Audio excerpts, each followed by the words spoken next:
ESG, sigla para Environmental, Social and Governance, surgiu em 2004, após uma publicação do Pacto Global da ONU e do Banco Mundial. Porém, ganhou atenção e começou a fazer parte da rotina das empresas como processos apenas em 2019. E a partir de 2026, todos precisarão levar a temática ainda mais a sério, por conta das novidades e tendências que vêm por aí.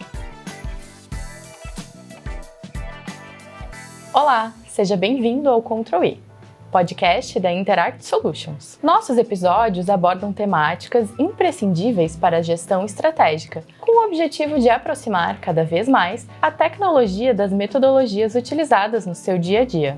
E se você ainda não conhece nosso podcast, já se inscreve no canal e confere os episódios anteriores em nossa playlist. Tem episódios sobre gestão de processos, gestão de projetos, compliance, inovação e muito mais. Mas se você já está inscrito aqui, aproveita para ativar as notificações. Assim você fica por dentro de todas as novidades que compartilhamos aqui no nosso canal. E já que falamos em temáticas imprescindíveis para a gestão, o assunto de hoje é ESG. A temática já é conhecida por todos, mas requer ainda mais atenção para os próximos anos, pois passará por algumas mudanças e atualizações. E para nos ajudar a entender um pouco mais sobre esse assunto e como que essas mudanças vão impactar nas empresas, convidamos hoje o Anderson Pereira.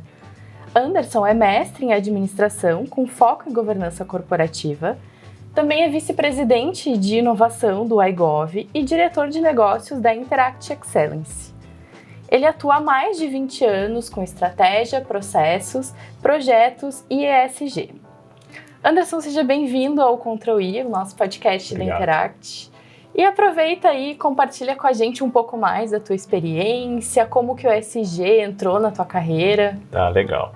Então, uma oportunidade esplêndida estar aqui no podcast da Interact, compartilhar um pouco da experiência e de como o ESG também pode influenciar de forma positiva as organizações. Eu já atuo há 19 anos na Interact, muito tempo, implantando, comercializando. E uma das características do nosso negócio é justamente esse envolvimento que nós temos com as disciplinas.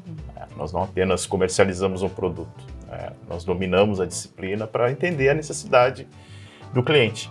E ESG é uma temática que ela não é nova, relativamente aí, surge na década de 90, mas nos anos 2000 é que ela realmente vai ganhar o nome ESG. Mas a gente percebeu que os nossos clientes eles demandam muito sobre ESG, governança e outras disciplinas que são transversais à própria governança, como é o caso do próprio ESG. Eu costumo dizer que a base do ESG é o G da governança.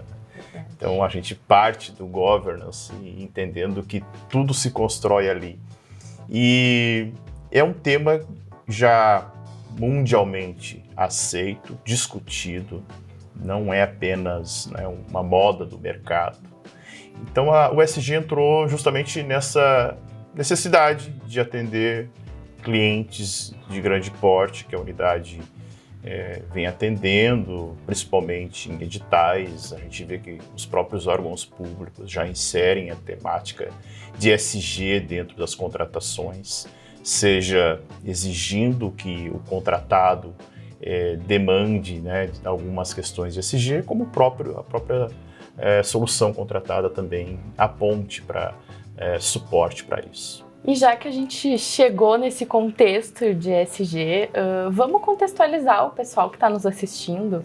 O que é o ESG, como que ele se encontra no cenário do mercado hoje em dia, né? Não só dos clientes Interact, mas também como que ele está sendo percebido por todas as organizações e pelo mercado de forma geral.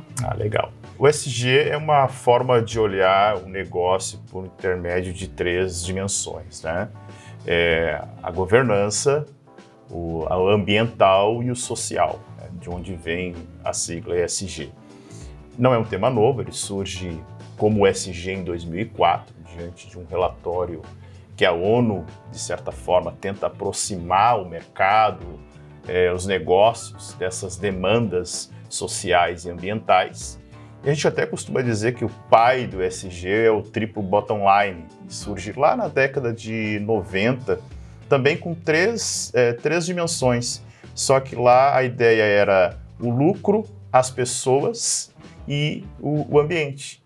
E claro, né, hoje, diante de todas as mudanças que nós encontramos, sejam elas de mercado, sejam elas questões sociais, né, em vários lugares do planeta, e até mesmo as mudanças climáticas, que de certa forma puxam muito o A né, ou o E do SG, né, essas demandas, de certa forma, forçam as organizações a pensarem não apenas naquilo que a gente chama dos seus stakeholders ou dos acionistas, né, melhor dizendo, shareholders, né? Antigamente se falava muito nos shareholders, ou seja, a visão do acionista. O ESG já traz a visão dos stakeholders, ou seja, todas as partes interessadas e envolvidas nesta cadeia, né? A gente fala muito de cadeia de valor dentro da Interact e desde o nosso congresso a gente vem falando de rede de valor, ou seja, a rede de valor, ela abrange esses stakeholders, a comunidade, as pessoas que estão inseridas nesse ecossistema da organização. Então, o ESG é essa temática que não é uma moda, como eu disse anteriormente, embora às vezes tenha um viés, né, tem um viés ideológico, político, mas as grandes companhias, as organizações, elas estão atentas justamente pela essa necessidade que tem do mercado em, sim, ter lucro, as empresas lucrarem, mas também preservarem o ambiente, o meio da qual elas estão inseridas e principalmente as pessoas que ela impacta e que impactam o seu negócio. E como o Anderson mesmo falou, é um tripé, né, Anderson? Exato. Por muito tempo se acreditou que o ESG era só a parte de meio ambiente, de sustentabilidade. Exato. E com o tempo a gente percebeu que para que o negócio tenha essa sustentabilidade, precisa desse tripé para amparar o crescimento do negócio. Grandes empresas que estão listadas na Bolsa hoje, elas precisam apresentar relatórios de sustentabilidade. Elas possuem lá seu portal, lá sua relação com o investidor e muitos investidores analisam isso. Na verdade, o ESG ele tem essa alavancagem a partir justamente do CEO da BlackRock, que é talvez a maior empresa no mundo que gerencia ativos, né? Mais de 10 trilhões de dólares estão na carteira da BlackRock. Então, eles exigiram que, em determinado momento, aquelas análises de relatórios que são feitas no final do ano, lá em 2019, o CEO olhou e disse, olha, uma das tendências de mercado vai ser a observação desse meio que nós estamos inseridos, as questões ambientais, climáticas, sociais, e não esquecendo, óbvio, as questões de governança da organização. E a partir dali, sim, ele ganha uma nova roupagem, um novo entendimento por intermédio do mercado, né? E apesar de não ser um tema novo, ele realmente passou a fazer parte dos processos das organizações em 2019, então, né? 2019, quando exato. Vem um órgão maior, né? Em 2004, o então secretário da ONU, Kofi Annan, numa reunião com 50 CEOs, ele fez uma proposta, né? Ele fez uma provocação, e ali o Triple Bottom Line ganha o nome ESG, né? Só que de 2004 a 2019 ele fica meio que no limbo, então as organizações não davam muita atenção. E aí sim, a partir do momento em que se percebeu que o ESG seria um diferencial de mercado, não só pela questão da governança, mas também por todos os aspectos, né? E esse tripé que ela possui, de forma que ela pudesse, então, compreender as estratégias da organização e, de certa forma, apoiar a organização nessas tomadas de decisões, né? E por que tu acha que isso aconteceu só em 2019? Teve, claro, né? Teve o pontapé inicial ali da BlackRock, mas teve mais alguma coisa que tu acredita que possa ter impulsionado isso? Eu costumo dizer que, além dessa carta do Larry Fink, que é o CEO da BlackRock, né, as questões climáticas, né, a gente vem no início dos anos 2000 com várias tragédias climáticas na Ásia, principalmente na Ásia ali, né, com os tsunamis, e toda a forma como o mundo vem sendo impactado, né? A nossa região foi impactada. O mundo inteiro foi impactado com a pandemia e, de certa forma, esses fatores, esses riscos, tudo isso é risco para o negócio, eles não podem ser ignorados. Então, foi o comunicado do principal CEO, né? Foram as questões ambientais, climáticas, a própria questão do engajamento social, de toda essa efervescência social que nós estamos vivendo, essa mudança de pensamento, de cultura, esse mundo globalizado que hoje, olhando para como a gente fazia negócio há 20, 30 anos atrás, a gente teve que mudar totalmente a forma, né? Para Interact, né? Eu me lembro muito assim, são histórias que a gente conta, né? A gente saía com folders debaixo do braço e visitava de porta a porta os clientes, agendava.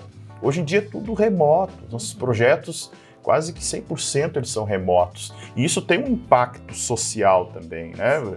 É menos poluente que está se emitindo porque são menos carros transitando e tudo mais. E claro que a própria mudança do discurso das corporações, no sentido de que, bom, eu não posso olhar só para o propósito do acionista. Eu tenho os colaboradores que estão nesse cenário. Eu tenho os clientes, os fornecedores, eu tenho a sociedade da qual eu estou inserida. E dependendo do negócio dessa organização, há muito impacto para essa sociedade. Então, essas variáveis influenciaram muito em 2019 que o ESG, então, fosse visto como uma estratégia também de negócio, de mercado e de sobrevivência. Né? De sobrevivência, porque o próprio Larry Fink, ele dizia, olha, a BlackRock só vai investir em empresas sustentáveis. E isso também foi uma chamada muito grande para o mercado, porque, né? O que é uma empresa sustentável? O que é uma empresa que contribui para a sustentabilidade? A gente fala de negócios perenes, né? Que se sustentam e permanecem. Então, essa preocupação e essa diretriz, digamos assim, de investimento, fez com que o mercado também olhasse para o ESG com um certo cuidado e entendendo qual é a perspectiva a médio e longo prazo desse tripé, né, no negócio. E a gente está aqui hoje também muito porque novas mudanças estão por vir, né? Exato. 2016 é um marco de novas mudanças para o ESG e acho que não vai ser só esse ano, né? Elas vão postergar por mais períodos, né? Que a gente vai ter, então, uma atenção em relação a isso. Quais as principais mudanças que a gente pode destacar agora já para 2026? Existe um board internacional que ele determina algumas práticas recomendadas para o ESG. A própria ABNT, eu faço parte do comitê de estudo especial da ABNT que se chama CE 256, o Comitê 256, que é a temática de ESG. Toda a temática de ESG está sendo estudada neste comitê. Então, existem duas... A ABNT, a Associação Brasileira de Normas Técnicas, né? Eles criam normas para todos os tipos de mercado e normas que muitas vezes são requisitos para uma certificação, como a ISO 9001, que é um contexto que a gente está inserido muito, né? Muito inserido aqui na Interact. Mas existe uma categoria que se chama PR, que é uma prática recomendada. Eles ainda não certificam. Já existe duas normas, a ABNT PR 2030, que remete até para a Agenda 2030 da ONU, né? A ESG tem tem uma ligação muito próxima assim, com as diretrizes, lá, os ODS da ONU. E a gente está construindo agora a terceira parte desta 2030. A primeira parte da BNT 2030, ela traz diretrizes gerais para o ESG. Né? Quais são os termos de ESG, o que uma organização faz, o que é greenwashing, né?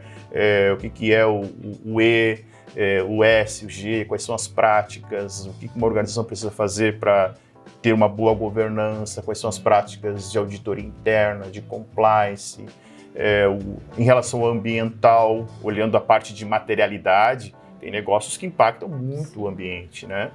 O meio ambiente. Né? E aí, a segunda parte da norma, ela vem mais com a ideia de modelos de implementação. E a terceira que nós estamos construindo agora é diretrizes para a implementação de um ESG. Então, uma organização que ela não conhece ESG, ela tem, a partir da BNT 2030, a capacidade de entender os conhecimentos, entender a materialidade do seu negócio e até mesmo implementar o modelo. E claro que existem algumas práticas que antes eram recomendadas que agora serão exigidas a partir de 2026.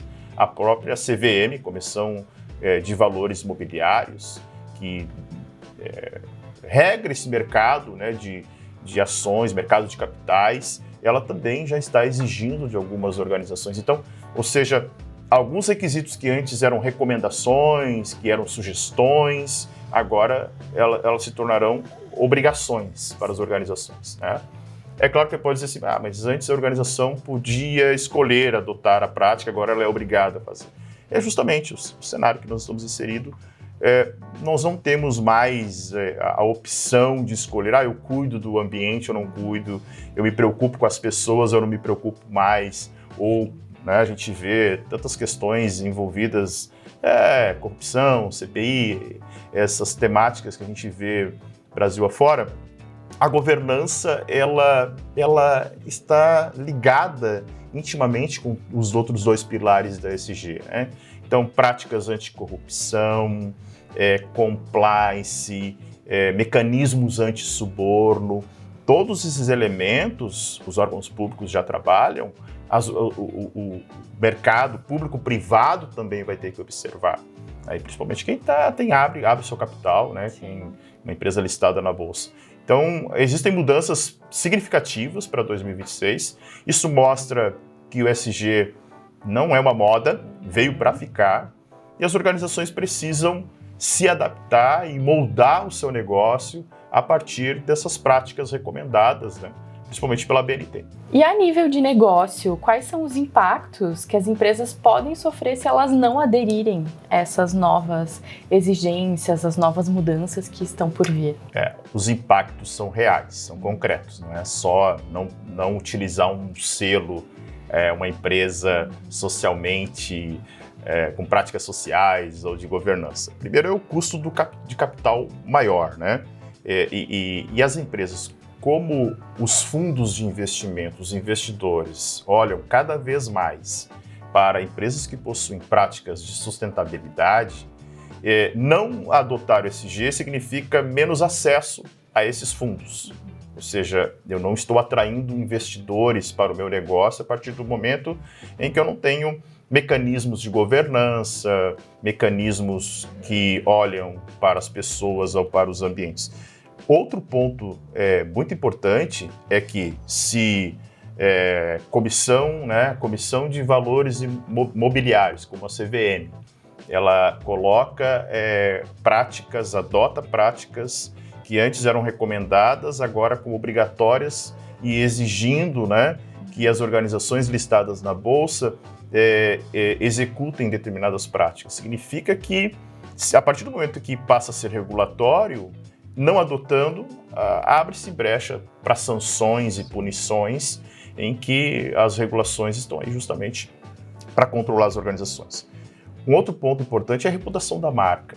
A gente vê aí diversas organizações com práticas contrárias à ESG, o quanto a marca é exposta e quanto isso pode ser prejudicial para o negócio e até comprometer a continuidade desse negócio. E nisso vem o que a gente chama de greenwashing, ou seja, que é aquela prática do marketing verde, mas ele é falso. Eu digo que tenho ESG, mas na verdade eu não estou praticando ESG. Digo que estou diminuindo a poluição, mas estou adulterando o mecanismo que controla a medição. Ou pessoas, né? Digo que sou uma organização socialmente responsável, mas contrato profissionais fora, né, das legislações necessárias para contratação, ou trabalho escravo, por exemplo, ou trabalho infantil.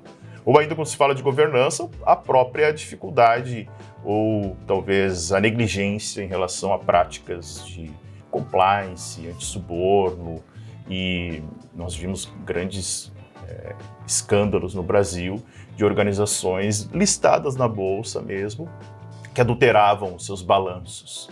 Isso é a ausência da governança. Então, de certa forma, não adotar o ESG é também expor a marca, expor a organização e até mesmo a continuidade do negócio. E acho que até nessa questão da reputação é muito mais fácil de ser percebida pelo público final. Né? O público está cada vez mais exigente. E eles querem coisas que sejam de verdade, né? Então acho que essa questão, além das penalizações, acho que essa é a que as marcas vão mais sofrer. Ninguém quer comprar uma roupa de uma organização que diz que é socialmente responsável, se preocupa com o ambiente, mas lá na origem da fabricação ou da matéria-prima, ela não se preocupa de onde vem, ou se os animais são maltratados, ou se as pessoas que produzem são submetidas a um trabalho análogo à escravidão. Então, esse mundo globalizado e hiperconectado, ele faz com que o consumidor, o cliente lá na ponta, ele consiga, em tempo real, avaliar isso. E isso pode ser muito prejudicial para a marca. E eu colocaria mais um ponto, que são as próprias pessoas. Então, tu não quer, como profissional, participar de uma organização que não respeita o ambiente, que não respeita as pessoas, ou que daqui a pouco pode, né, estar na manchete de um jornal participando de uma prática de corrupção. Então, acho que isso também faz com que as organizações percam os melhores profissionais do mercado. Então, isso já podemos citar essa como uma das tendências também, né, para os próximos anos. Além dessas mudanças e dessa questão que a gente abordou agora, quais outras tendências que a gente pode perceber que já estão ganhando destaque nessa pauta para os próximos anos? Olha, são várias. Eu acredito que primeiro é a questão de toda a cadeia de suprimentos. Como a gente falou, né? Então, uma organização que fabrica uma marca, uma roupa, ela não fabrica a matéria-prima. Então, ela precisa se preocupar com toda essa cadeia. Ela não pode se preocupar somente com o seu negócio. Existe uma cadeia produtiva, a gente chama de ecossistema, né? Aqui no Interact é um tema bem difundido, bem trabalhado. E o ecossistema não é só a organização. São os fornecedores, os clientes, toda essa rede de atores que compõem o negócio. Então, uma das tendências é justamente, dentro do ESG, olhar cada vez mais para essa cadeia de suprimentos.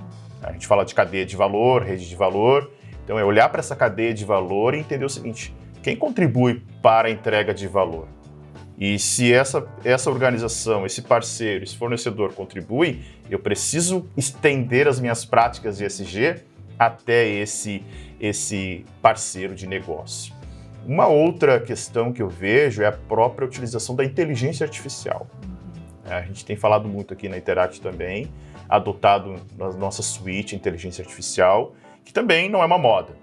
Então, a inteligência artificial hoje é um mecanismo que beneficia, te ajuda a produzir mais, e atrelado ao ESG, e olhando até mesmo para os órgãos regulatórios, o que vai acontecer? A tendência é que cada vez mais os órgãos regulatórios, o mercado, toda essa rede envolvida com ESG tenha a capacidade de fazer uma análise preditiva, uma análise mais em tempo real e até mesmo mapear melhor as práticas de ESG da organização da qual ela pretende se relacionar. Então, eu vejo que a cadeia de suprimentos, eu vejo que a inteligência artificial, e a gente poderia falar também da integração do ESG com a estratégia da organização. Como a organização se projeta para o futuro. Se a gente não pode mais falar de negócios sem ESG, não podemos mais pensar em planejamento estratégico sem ESG também. Então, para onde a organização vai? E pensar em ESG não é simplesmente uma disciplina a mais de todas as disciplinas que podem existir dentro da organização. Precisa apoiar a estratégia da organização. Tá? Então, quando eu falo de atuar no mercado, num segmento, eu preciso olhar no tripé da ESG, né, de que forma aquela minha estratégia vai desenvolver a sua materialidade, a gente chama de materialidade dentro do ESG. Então, não necessariamente eu vou atender lá os 17 Objetivos de Desenvolvimento Sustentável da Agenda 2030 da ONU. Até isso é uma questão bem interessante, já se fala numa Agenda 2050. Né, o mundo e os governos não conseguirão cumprir a Agenda 2030, então já se projeta uma Agenda 2050. Mas o fato é que está todo mundo preocupado. Né? nós vivemos num planeta que ele tem recursos finitos e todos nós precisamos fazer a nossa parte para manter ele vivo, né? Então eu vejo que as tendências são essas: inteligência artificial, cadeia de valor, olhando para toda essa cadeia de suprimentos, atrelar o ESG à estratégia. Então, cada vez mais isso vai estar não só na alta direção ou com os acionistas, mas envolvendo todas as estruturas de uma organização. Até porque, né, gente, o ESG, ele não se faz sozinho. Não, né? de forma alguma. Ele está sempre, se a gente for analisar o cerne de cada área, ele está presente em todas elas. Então, presente em todas. Fazer parte do planejamento estratégico é mais que para ontem. Exatamente. E diante dessa necessidade, a gente traz um pouco o viés da tecnologia também, né? Vamos puxar um pouco para o nosso lado. Como a tecnologia e as ferramentas de governança, como é o caso do Interact Suite SA, eles podem contribuir para que as empresas gerenciem o ESG de forma integrada, né? Exato. Que seja uma coisa realmente séria. Como que essa tecnologia pode contribuir?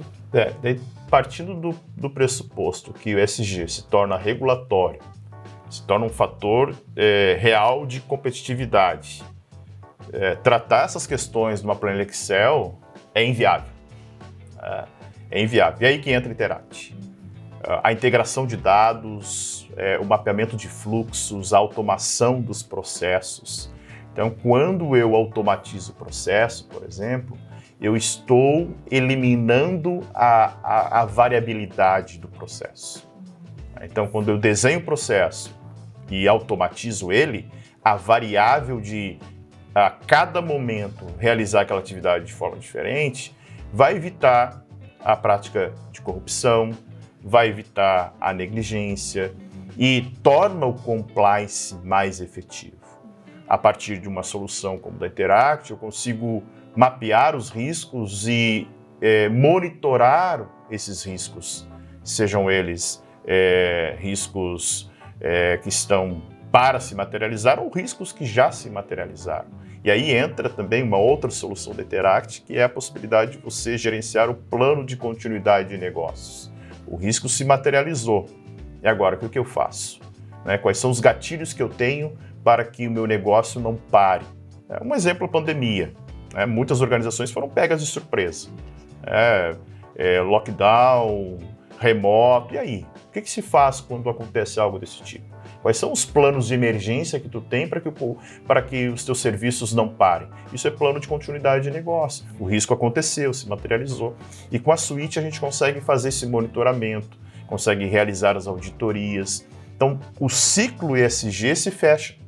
Então, eu consigo realizar toda a governança dentro da Suite da Interact, de forma automatizada, transparente, né, e de forma ágil, utilizando inteligência artificial, utilizando tecnologia de ponta para que, em tempo real, eu consiga monitorar o negócio e ver para onde o negócio está andando.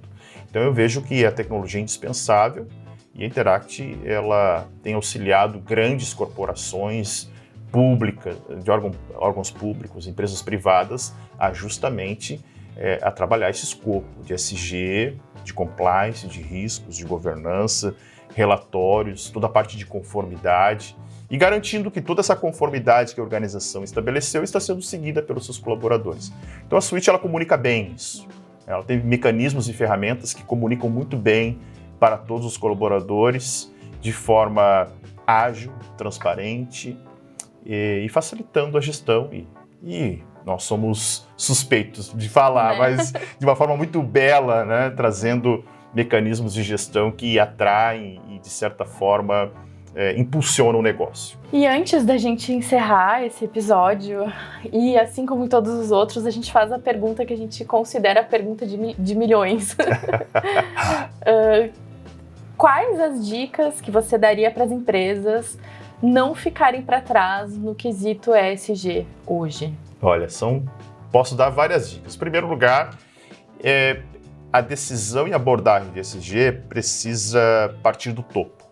O compromisso da alta direção, o compromisso do acionista, o compromisso do dono.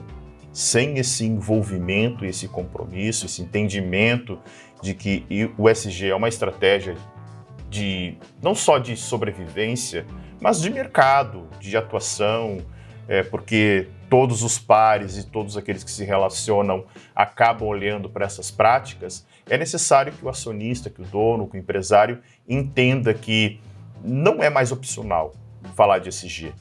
Talvez quando a gente fala lá de social ou até mesmo de ambiental, uma empresa de tecnologia não tem tanto impacto ambiental, mas ela tem impacto nas pessoas, ela tem impacto principalmente com a governança. Então, cada negócio vai ter que olhar para a sua materialidade. Eu acho que esse é o segundo ponto, né? É olhar para um diagnóstico de ESG e entender qual é a materialidade do meu negócio. Onde eu impacto, onde eu sou impactado e, a partir dali, promover ações em governança ambiental e social para que o negócio permaneça. Terceiro, eu acredito que é justamente a definição de metas, indicadores, planos de ação, mapear o risco do negócio, ter isso de forma muito clara, vai ajudar na estratégia do ESG. Uma governança clara, né? E isso parte, então, de mecanismos que, de certa forma, estabeleçam dentro da organização que todas as pessoas se envolvam com a governança. Quando a gente fala de governança, falaste bem, né, a questão de todas as pessoas acabam se envolvendo, não pode ter o risco de uma pessoa, um nível organizacional que não é comunicado, não está claro para ele o que é governança, e ele ser um elo frágil dentro da governança. Seja numa prática por omissão ou por comissão. Ele agiu por omissão, ele não sabia, não foi informado, ou não, ele sabia, mas mesmo assim ele foi mal intencionado. Então, independente das situações, eu preciso comunicar bem. A governança precisa estar clara. A organização precisa criar mecanismos de tratamento para o compliance, o regulatório, de forma que todos fiquem sabendo, sejam comunicados e saibam como a organização trata e trabalha isso. E, claro, a tecnologia, né? Não dá para fazer ESG sem tecnologia.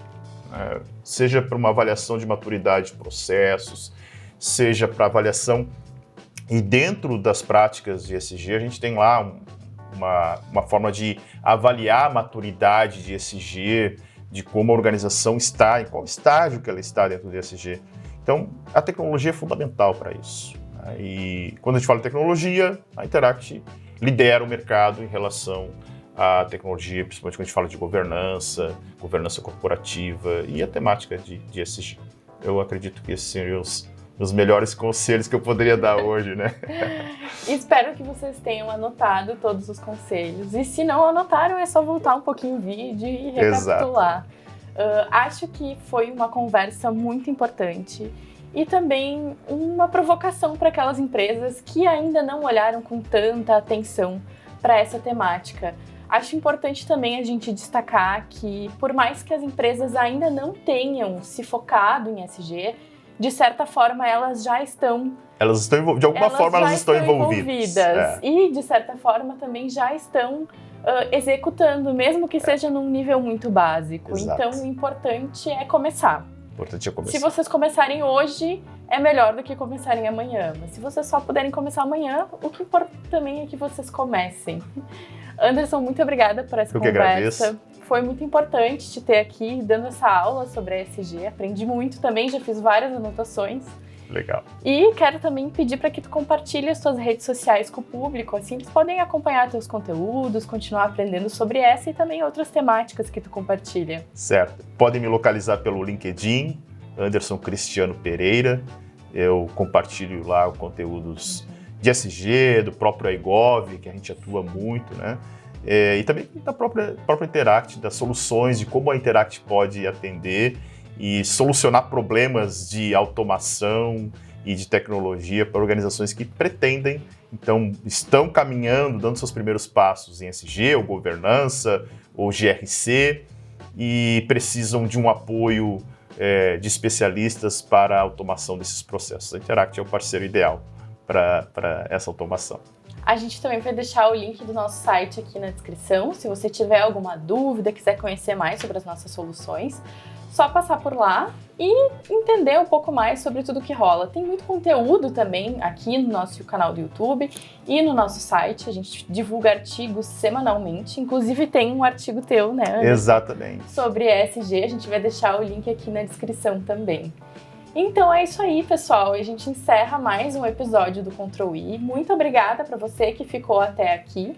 Se você ainda não curtiu, aproveita e curte o vídeo. Não esquece de seguir o nosso canal e também compartilhar com todo mundo que você acha que está precisando assim daquele empurrãozinho para começar na área do ESG.